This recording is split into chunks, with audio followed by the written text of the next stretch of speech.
నమస్తే, welcome to our channel. నా పేరు నరేష్. ఈరోజు మనతో పాటు ప్రముఖ నిర్మాత నటికుమార్ గారు ఉన్నారు, మాట్లాడదాం. సార్ నమస్తే. సార్ ఈరోజు దీనికి సంబంధించి క్యాబినెట్ కూర్పు అంతా అయిపోయింది, చంద్రబాబు గారి టీం రెడీ అయిపోయింది సార్. ముఖ్యంగా పవన్ కళ్యాణ్, జనసేనాని పవన్ కళ్యాణ్ గారికి డిప్యూటీ సీఎంతో పాటు గ్రామీణాభివృద్ధి పంచాయతీరాజ్ శాఖలు కేటాయించడం జరిగింది. ఆయన ఏమన్నా ఈ 5 సంవత్సరాల లోపు ముఖ్యమంత్రిగా చూసే అవకాశం ఏమైనా ఉందంటారా సార్?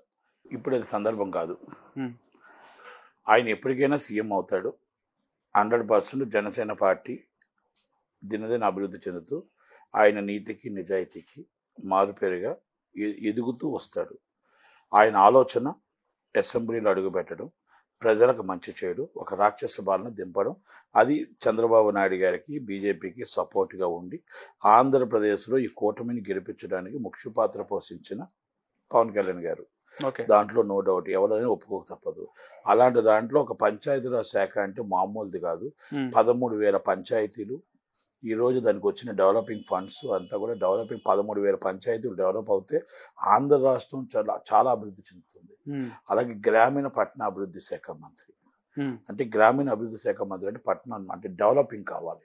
ఈ మొత్తం రోడ్డు డెవలపింగ్, ఇంకో డెవలపింగ్, మొత్తం పట్టణ అభివృద్ధి, ముఖ్యంగా రూరల్ ప్రాంతాలు, గ్రామాలు ఇవన్నీ ఏమవుతుందంటే అవన్నీ డెవలప్ అవుతే సస్యశ్యామలంగా అందంగా కనబడుతుంది మన రాష్ట్రం. మన రాష్ట్రం డెవలపింగ్ అవుతుంది, దాంట్లో ఎంప్లాయ్మెంట్ వస్తుంది, దాంట్లో వచ్చిన వనరులు అమౌంట్ ఇన్కమ్ పెరుగుతుందో ఆ ఇన్కమ్ని మనం ఏదైతే అనుకుంటున్నామో పేద ప్రజలకు ఏం చేయాలో అదన్నీ కూడా మనం పేద ప్రజలకి అప్పు చేయకుండా చేయడానికి అవకాశాలు ఉంటాయి. అలాంటి సైన్స్ అండ్ టెక్నాలజీ, అటవీ శాఖ అటవీ శాఖ అంటే అటవీ శాఖలో ఎంతో వనరులు ఉన్నాయి, మనం మగజీవులు ఉన్నాయి, మగ ప్రాణాలు ఉన్నాయి, అన్ని కాపాడుకుంటూ అన్నీ కూడా దాంట్లో వచ్చిన మనం గంధపు శాఖ చాలా అటవీ ప్రాంతంలో మనకు తెలియకుండానే మనకు బోల్డ్ ఇన్కమ్ ఉంది.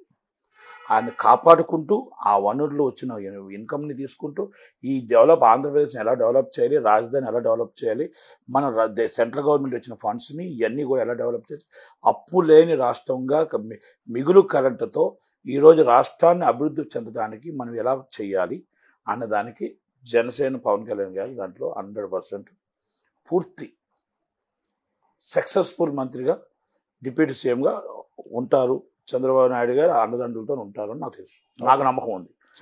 అలాగే ఆయన దాంట్లో జనసేనలో మంత్రిగా ఇచ్చారు కందులు దుర్గేష్ గారికి, టూరిజం అండ్ సినిమాటోగ్రఫీ మీద. టూరిజంకి అంటే చంద్రబాబు నాయుడు గారు ఎంత మేధావి అంటే యాట్స్ ఆఫ్ ఆయనకి. టూరిజంకి సినిమాటోగ్రఫీకి దగ్గర బంధాలు ఉంటాయి. ఆ దగ్గర బంధాలు ఏంటో తెలుసా? టూరిజం అంటే సినిమాటోగ్రఫీ అంటే రెండుకి దగ్గరే ఉంటాయి. ఎందుకంటే టూరిజం ఎంటర్టైన్మెంట్ అంటారు, ఎంటర్టైన్మెంట్ రెండు కలిసి ఉంటాయి. ఆ రెండింటిలో మనం డెవలపింగ్ చేయాలంటే సినీ ఇండస్ట్రీ డెవలప్ చేయాలంటే టూరిజం డెవలప్ అవ్వాలి, టూరిజం డెవలప్ అవ్వాలంటే సినీ ఇండస్ట్రీ డెవలప్ అవ్వాలి. ఆ రెండు దిక్కుల అవిరవ సంబంధాలు ఉన్నాయి.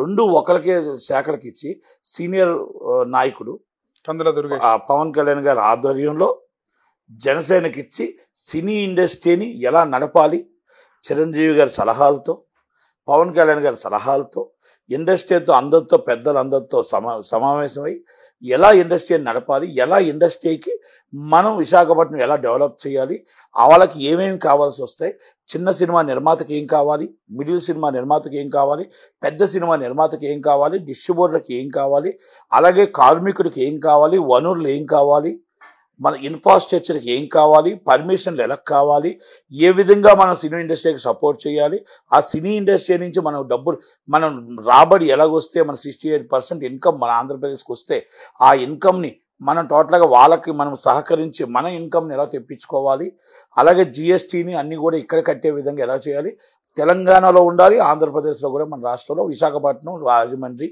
అంటే తిరుపతి, విజయవాడ అంతా డెవలప్ అవ్వాలి అనేది సమయం చేసుకోవడానికి ఆయన చాలా తెలివిగా చంద్రబాబు నాయుడు గారు ఇచ్చారు. ఎందుకంటే ఇది పవన్ కళ్యాణ్ గారి సహకారం ఉంటుంది, చిరంజీవి గారి సహకారం ఉంటుంది, మా అందరి సహకారాలు ఉంటాయి. అప్పుడు ఏమవుతుందంటే మాకు దగ్గర బంధుత్వంతో మేము కూర్చొని మాట్లాడగలిగి వెళ్ళి మా బాధని మా కష్టాన్ని చెప్పుకోగలుగుతాం. గత ప్రభుత్వంలో పాపం కృష్ణ ఆయన చెల్లిపోయిన గోపాలకృష్ణ గారికి ఆయన నిజంగా ఏమీ తెలియదు. ఆయన చెప్పాడు నాకు అవగాహన లేదండి, ఇప్పుడు నేను ఎవరికో ఫోన్ చేసి రండి అంటే ఎవరు వస్తారు. ఎఫ్డిసి చైర్మన్ కూడా అక్కడున్న ఒక సైకోనే, జగన్మోహన్ రెడ్డి లాంటి వాళ్ళే. అదైతే అప్పుడు ఏమైపోయిందంటే సినీ ఇండస్ట్రీకి బంధాలు తెగిపోయాయి. అంటే మొత్తం టోటల్గా ఒక ఆనకట్టు కట్టిన ఆనకట్టు కట్ అయిపోయింది. వాళ్ళక్కడ మేము ఇక్కడ, మేము ఆ గట్టును ఉంటావా మేము ఈ గట్టును ఉంటామా, మా బతుకు పరిస్థితి మేము ఎవరికి చెప్పుకునే పరిస్థితులు లేవు.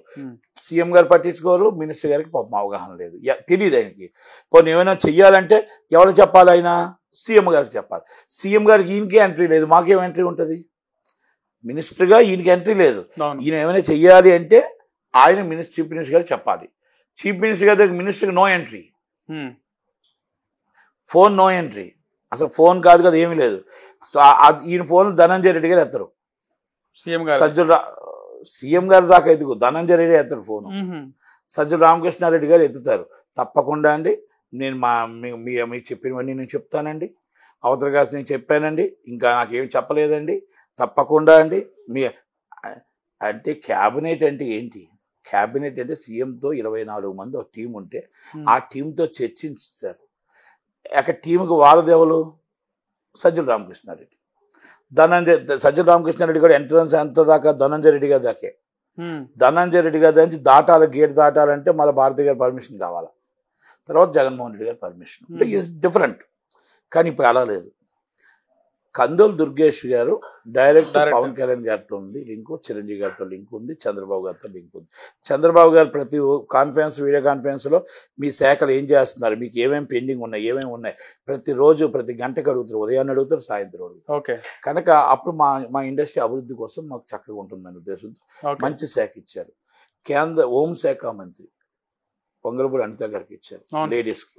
ముఖ్యంగా పవన్ కళ్యాణ్ గారు ఇస్తారు, డిప్యూటీ ప్లస్ హోమ్ అన్నారు కదా సార్, ప్రచారం మళ్ళీ జరిగింది. ఇప్పుడు సోషల్ మీడియాలో మీ ఇష్టం వచ్చిన ప్రచారం చేసుకున్నారు. జేడీ రిపోర్ట్ ఇచ్చింది ఇవాళ.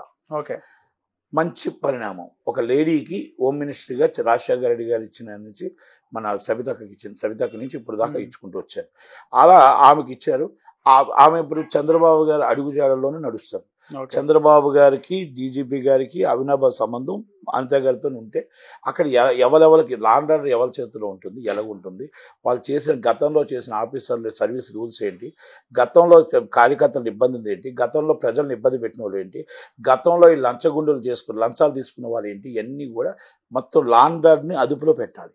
ఈ లాండ్ ఆర్డర్లో గత కక్ష సాధింపులు కాదు, ఇప్పుడు జరగవలసిన అభివృద్ధి ఏంటి, జరగవలసింది ఏంటి, ఎలా నడవాలి, ఆ స్టేషన్ హౌస్ ఆఫీసర్ ఏంటి, అక్కడ ఎస్పీ ఏంటి, డిఎస్పీ ఏంటి, ఏసీపీ ఏంటి, కమిషనర్ ఏంటి, గతంలో జరిగిన అన్నీ కూడా విశాఖపట్నంలో ఏం జరిగింది, ఆ తల్లికి, మహాతల్లికి, ఒక ఆడతల్లికి 48 గంటలు ఒక ఎంపీ భార్యను ఎందుకు కిడ్నాప్ చేశారు, ఆ కిడ్నాప్ చేసేదో పోలీసులు ఎందుకు నిద్రపోయారు, అసలు రిమైండ్ రిపోర్ట్లో ఏముంది, ఆ వ్యక్తిని తీసుకొచ్చి 3 రోజుల తర్వాత ఎలా టాడా యాక్ట్, పీడీ యాక్ట్ కింద ఎలా అరెస్ట్ చేశారు, అసలు ఏంటి ఆ రిమైండ్ రిపోర్ట్లో ఏముంది, అక్కడ ఎన్ని వందల కోట్ల లావాదేవీలు జగన్మోహన్ రెడ్డి గారికి వాళ్ళకి జరిగాయి, ఎక్కడ ఈ జీవి గారి పాత్ర ఏంటి, ఎంఈవి గారి పాత్ర ఏంటి, శివకుమార్ పాత్ర ఏంటి, రామకృష్ణ పాత్ర ఏంటి, అక్కడ పోలీసుల పాత్ర ఏంటి, జగన్మోహన్ రెడ్డి గారి పాత్ర ఏంటి, విజయసాయి రెడ్డి గారి పాత్ర ఏంటి, వైవి సుబ్బారెడ్డి గారి పాత్ర ఏంటి, దాని మీద రీఎంక్వైరీ నడాలి. కొన్ని వందల కోట్లు జరిగింది. ఆ తల్లి మనోవేదన 48 గంటలు ఒక ఆడపిల్ల ఆమె భర్త పట్టించుకోక, గవర్నమెంట్ పట్టించుకోక, ఈ లెవెల్ పట్టించుకోక నరకయాతను అనుభవించింది. అవన్నీ రీఎంక్వైరీ జరగాలి. అలాగే చర్చుల ల్యాండ్లు అన్యాక్రాంతం అయిపోయి పోలీస్ స్టేషన్ కంప్లైంట్లు ఇస్తే కంప్లైంట్లు కూడా పక్కన పడేసినవన్నీ రీఎంక్వైరీ జరగాలి. అలాగే కొన్ని లక్షల కోట్ల రూపాయలు అంతకుముందు బైపిచ్చి కబ్జాలు చేసుకున్న ల్యాండ్లన్నీ కూడా మొత్తం అన్నింటి మీద ఎంక్వైరీ జరగాలి. గత కంప్లైంట్లు అన్నీ కూడా రీఓపెన్ చేసి అసలు ఎవరు తప్పు చేశారు ఏంటి, ఎవరెవరు ఏం చేశారు, ఆ డబ్బులన్నీ ఎక్కడ దాశారు ఏంటి, ప్రజల సొమ్ము ప్రజలకు అందేటట్టు చేయాలి. అది వంగలపూడి అనిత గారు కంపల్సరీ అది చంద్రబాబు నాయుడు గారి ఆదేశాలతో తప్పకుండా అవన్నీ చేస్తారని నమ్మకం పూర్తిగా. ఏమైనా డిస్టర్బెన్స్ అయ్యే అవకాశం ఉందా సార్? అంటే ఇక్కడ పవన్ కళ్యాణ్ కి ఇవ్వలేదు, హోము ఇవ్వలేదు, తప్పు మీ దానికోసం ఏది మాట్లాడదు, అంతా కలిపే అన్ని చక్కగానే ఉన్నాయి. మీరు ఆదిలోనే మొత్తం టోటల్ గా మీరు ఒక రాయి వేద్దాం అని అనుకోకండి. మీరు ఎన్ని రాయిలు వేసినా, నేను ఒకటే చెప్తున్నాను, ఎన్ని రాయిలు వేసినా పవన్ కళ్యాణ్ గారు, చంద్రబాబు నాయుడు గారు కలిసి అన్ని నిర్ణయాలు తీసుకుంటున్నారు తప్ప మీరు ఎక్కడ మీకు ఆ ఛాన్స్, మీకు ఒక 3 ఛానల్ ఉన్నాయి, 3 ఛానల్ ఉదయం నుంచి ఓదర కొడుతూనే ఉన్నాయి. ఒక 3 ఛానల్ వైసీపీ ఛానల్ ఓదర కొడుతూనే ఉన్నాయి. ఆ ఓదర కొట్టే ఛానల్ మాకు తెలుసు.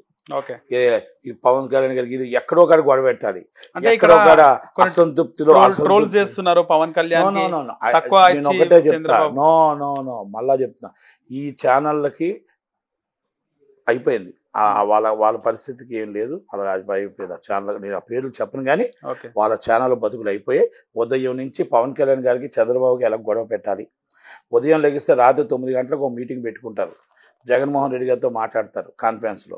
మాట్లాడి అధ్యక్ష ఏం చేయమంటారు, ఉదయం నుంచి ఇది చెయ్యండి, ఉదయం నుంచి ఇది చెయ్యండి. అది వాళ్ళకి అదే నడుపుతారు. ఎందుకంటే వాళ్ళకి డబ్బు అవసరం లేదు.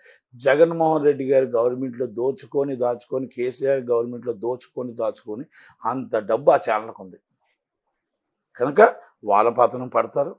వాళ్ళ రియల్ ఎస్టేట్లు, వాళ్ళ పతనం, వాళ్ళవన్నీ కూడా బయటకు తీసి వాళ్ళు ఎవరెవరు ఏమేమి ఉన్నాయో అన్నీ కూడా అన్యగ్రంథమైన డబ్బు అంతా తీసి వాళ్ళు దోచుకున్న డబ్బును తీసి ఆ డబ్బు మీద ప్రజలకు పంచడానికి రెడీగా ఉన్నారు.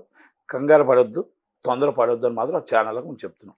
సార్ చివరిగా ఏంటంటే మామూలుగా పవన్ కళ్యాణ్ గారు ఆయన కీ రోల్ ప్లే చేశారు మొత్తం ఈ ప్రపంచంలో వచ్చిన ఫలితాల్లో. ముఖ్యంగా పవన్ కళ్యాణ్ గారు 1-2 years బ్యాక్ ఆయన ఏదైతే పార్టీ సభలో జనసేన ఆవిర్భావ సభలో చెప్పడం జరిగింది, సొంతంగా వెళ్ళి నేను ఇలా అడ్డం పడిపోలేను, నేను సొంతంగా వెళ్తే నాకు బలం లేదు, బలం వచ్చే వరకు కూడా నేను ఖచ్చితంగా ప్రభుత్వ వ్యతిరేక ఓటును చెప్పలేదు. సొంతంగా వెళ్ళి నేను మొత్తం టోటల్గా 175 సీట్లు నించొని గవర్నమెంట్ ఫామ్ చేయడానికి నా దగ్గర డబ్బు లేదు. నా దగ్గర మొత్తం టోటల్గా సపోర్ట్ అనేది పోల్ మేనేజ్మెంట్ కానీ ఇవన్నీ కూడా చేయడానికి నాకు టైం కావాలి కనుక నేను 175 సీట్లు ఇచ్చి ఓట్లు చీల్చి మళ్ళీ ఈ రాక్షస పాలన మళ్ళీ రావటానికి నేను చంద్రబాబు గారికి బీజేపీకి దెబ్బ కొట్టి నేను వాళ్ళ ఓట్లు చీల్చడానికి సిద్ధంగా లేను. వాళ్ళతో నేను పాలు పంచుకొని నేను కూడా అసెంబ్లీలో అడుగుపెట్టి నాకు ఇచ్చిన సీట్లతో నేను ప్రజల పక్షాన నేను మాట్లాడి ప్రజల కోసమే నేను పోరాడి నెక్స్ట్ నేను ఎన్ని సీట్లు నాకు ఇచ్చిన గౌరవానికి ఎన్ని సీట్లు రావాలి, ఎన్ని సీట్లు పెంచుకోవాలి, పోల్ మేనేజ్మెంట్ ఎలా పెంచుకోవాలి, జనసేన కార్యకర్తను ఎలా పెంచుకోవాలి, మొత్తం మేనేజ్మెంట్ ఎలా చేసుకోవాలి, పార్టీ ఆవిర్భావం ఎలా చేసుకోవాలి, 175 నియోజకవర్గాల్లో ఎలా నిలబెట్టుకోవాలి అన్న ఆలోచన నేను చేస్తాను. గతంలో 2019లో నేను చేసిన తప్పు మళ్ళా చెయ్యను. నాకు ఓట్ల శాతం వచ్చే గెలిచే శాతం కావాలి, ఓట్ల శాతం కాదు గెలిపించే శాతం కావాలి. 40% ఓట్లు వచ్చిన జగన్మోహన్ రెడ్డి గారు ఎందుకు ఓడిపోయారు? 175 సీట్లలో 40% ఓట్లు వచ్చాయి. కానీ ఆయన ఓటమికి ఎందుకు కారణమైంది? కనుక అందుకే ఓటమి కాదు, అసెంబ్లీలో అడిగితే మన హక్కుని పోరాడాలి, మన రైట్ను పోరాడాలి.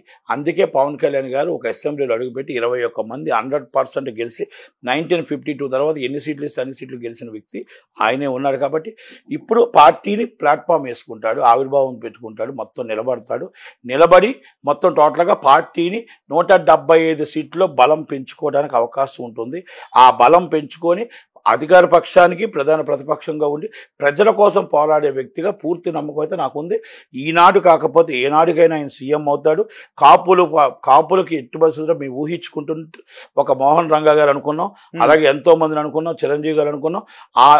అది మాత్రం ఈయన ద్వారా మేము తీరుస్తారు, కాపులు ఏనాటికైనా సీఎం అవుతారని నమ్మకం మాకు పూర్తిగా ఉంది. ఇప్పుడు వచ్చేసింది ఫైనల్ నమ్మకం పూర్తిగా ఉంది, అది ఏనాటికైనా. రైట్ సార్, ధన్యవాదాలు.